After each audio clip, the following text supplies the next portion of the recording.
చంద్రశేఖరరావు పర్యటనను కాంగ్రెస్ పార్టీ కార్యకర్తలు 100 ఎలుకలు తిన్న పిల్లి తీర్థయాత్రలు పోయింది అన్నట్టుగా చూస్తున్నారు. నీ దోపిడీని కప్పిపుచ్చుకోవడానికి ఈ ఎన్నికల్లో నీ ఎంపీ అభ్యర్థులు పారిపోతుంటే దాన్ని అధిగమించడానికి నీకు తెలిసిన టక్కుంటమార విద్యలన్నీ ప్రదర్శిస్తున్నావు. ఇవన్నీ కాలం చెల్లిపోయినాయి.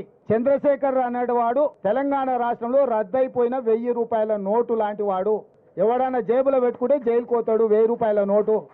ఇవాళ టీఆర్ఎస్ కూడా గట్లాంటిదే. రద్దయిపోయిన 1000 నోటు బీఆర్ఎస్ టీఆర్ఎస్ కేసీఆర్ ఆ ప్రభుత్వం ఏందో దాని కాలం అయిపోయింది. నేను ఆయన అంటాండు కేసీఆర్ అట చెల్లని 1000 రూపాయల నోటట.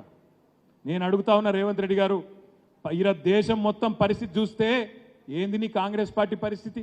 నేను అంటలేను, మీ పార్ట్నరు, మీ ఇండియా అలయన్స్లో మెంబరు మమతా బెనర్జీ గారు చెప్తున్నారు కదా, దేశంలో కాంగ్రెస్ పార్టీ 40 సీట్లు కూడా దాటి గెలవదు అని మీ దోస్తులే చెప్తున్నారు కదా. అట్లాంటప్పుడు ఎవరు చెల్లని కాగితం, ఎవరు చెల్లని నోటు? నువ్వు, నీ అధ్యక్షుడు రాహుల్ గాంధీ, మల్లికార్జున్ ఖార్గే గారు, నీ పార్టీ కాంగ్రెస్ పార్టీ కాదా?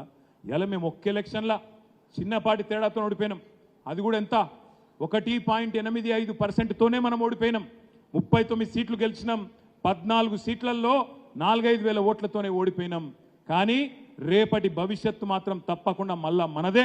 ఎందుకంటే కాంగ్రెస్ వాళ్ళు మళ్ళీ వాళ్ళది అనుకుంటారు. మనం వాళ్ళని ఏం చేసే అవసరం లేదు.